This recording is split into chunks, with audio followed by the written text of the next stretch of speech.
kami mahasiswa Universitas Negeri Makassar, jurusan Teknik Informatika dan Komputer. Perkenalkan, nama saya Salsabila Umaya dengan NIM 250209500020. Kan saya Andri Samsudin dengan NIM 25020 Dan saya Muhammad Fatir dengan NIM 2502095000025. Nah, di sini kami ingin melakukan observasi untuk memenuhi tugas mata kuliah kami, yaitu perkembangan peserta didik yang dibimbingi oleh Ibu Prof. Purnamawati MPD. Nah, sekarang kami berada di SDN Minasaupa.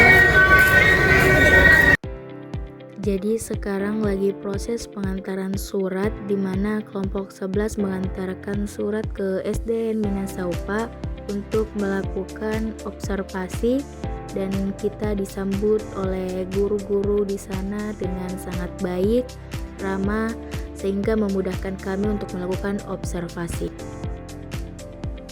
Jadi di sini kita sudah mulai observasi dengan 5 siswa-siswi atau adik-adik SDN Minasaupa, dan sebelum melakukan observasi kita melakukan perkenalan dulu.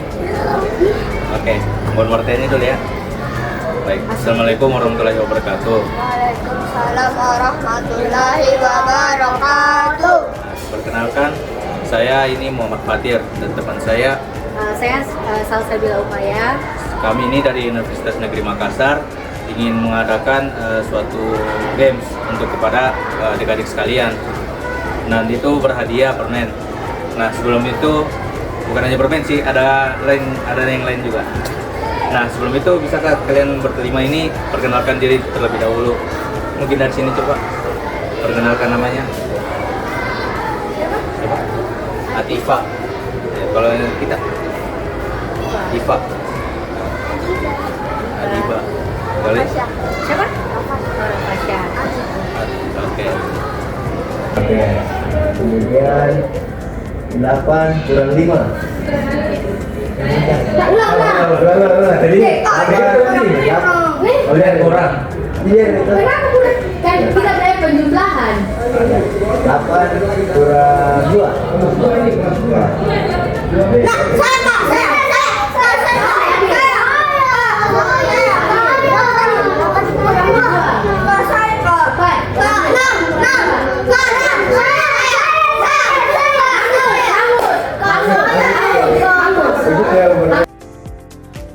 Jadi Rafasya adalah siswa yang sangat ramah, penurut, serta cerdas, dan pada games ini dia mendapatkan poin yang sangat banyak sehingga mendapat juara 1. Nah, selanjutnya si Atifa berhasil meraih juara 2 dalam kuis penjumlahan. Hal ini menunjukkan bahwa ia memiliki kemampuan kognitif yang baik, khususnya dalam memahami dan menyelesaikan soal dengan tepat. Namun dari hasil observasi, Atifa cenderung pemalu sehingga masih perlu didorong untuk lebih percaya diri dalam menunjukkan kemampuannya. Nah, di sini juga Abil sempat menjawab pertanyaan penjumlahan, yaitu 7 tambah 3, dan ia jawab 11. Dan di sini dia salah. 10 tambah 9. Silakan. Ya tahu. Nah, kemudian di sini yang mendapatkan juara 3 tentunya Adiba. Ia menunjukkan kemampuan yang cukup baik dalam memahami soal. Nah, di sini merupakan bagian dari titik menegangkan siapa yang akan mendapat juara.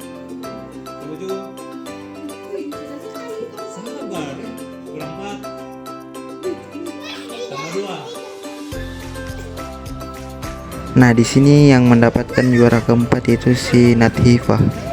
Sedangkan Abil mendapat juara terakhir karena salah menjawab pertanyaan. Abil masih sering kurang tepat dalam menjawab soal, sehingga ia perlu bimbingan lebih lanjut untuk meningkatkan pemahaman materi dan ketelitiannya dalam menjawab pertanyaan. Jadi kami di sini lagi bercerita dengan adik-adik dan kita bisa melihat bahwa salah satu dari adik ini yaitu adik yang bernama Abil. Dia adalah anak yang super aktif, tetapi dia juga cukup cerdas serta ia masih mengetahui tata krama atau sopan santun. Nah, di sini juga saya sempat bertanya sama para adik-adik bahwa masalah dalam pembelajaran itu fokus belajar yang belum stabil, yang dimana adik-adik ini mudah terdistraksi dan cenderung lebih ingin bermain atau berbicara dengan teman saat pembelajaran berlangsung sehingga konsentrasi belum maksimal. Nah, kick eliminasi. Selanjutnya kami bermain games kepada adik-adik, yaitu permainan lawan kata, di mana kami di sini untuk melatih fokus adik-adik agar dia fokus dalam games ini.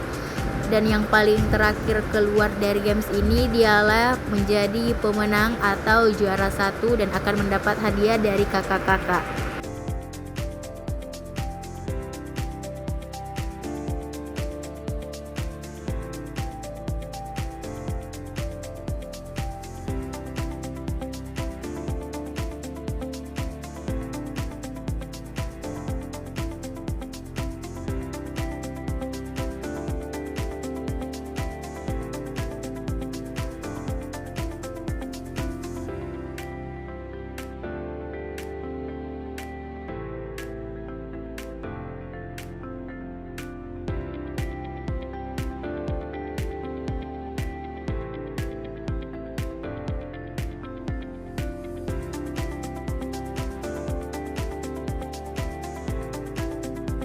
Assalamualaikum warahmatullahi wabarakatuh. Iya, Waalaikumsalam warahmatullahi wabarakatuh. Perkenalkan, saya Muhammad Fatir dengan teman saya. Nah, kami dari Universitas Negeri Makassar ingin melakukan observasi di SD UPT Minasaupa. Nah, ini mengenai perkembangan peserta didik. Nah, jadi yang ingin saya tanyakan, Bu, bagaimana Ibu dapat memberikan materi pelajaran kepada murid-murid? Mulai dari persiapan yaitu pembuatan modul ajar, kemudian menyiapkan media sehingga anak-anak mudah memahami materi yang diberikan. Jadi sebelum kita masuk semua harus ada. Kemudian untuk lingkungan pembelajarannya juga kelasnya bersih, mereka sudah sarapan, semua ditanyakan kabarnya baru kita mulai sehingga semua struktur pembelajaran itu berjalan lancar. Yang paling penting adalah modul dan media pembelajaran. Bagaimana Ibu memberikan rasa kepercayaan kepada murid-murid? Memberikan mereka reward apabila mereka dapat menjawab. Mereka apabila terjadi kesalahan jangan dipukul atau jangan dimarahi, tapi tetap diberi arahan-arahan. Kemudian pesannya yang paling sering ditimbulkan waktu siswa Belajar.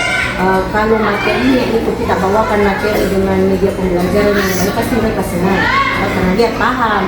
Tapi kalau kita juga memberikan tidak gurunya tidak maksimal dalam memberikan, mereka juga bingung. Sebenarnya karena tahu tuh apa mau jawab, ini bingung dengan senang. dalam kondisi kelas itu ada yang pernah diam atau Ya pasti, malah belajar. sudah pasti mereka beragam kan, beraneka ragam, ada yang bisa, ada yang sedang, ada pun yang belum bisa.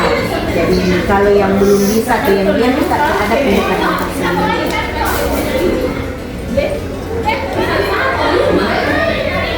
Demikian dulu wawancara dari kami. Terima kasih banyak Ibu. Semoga sukses ya. Amin.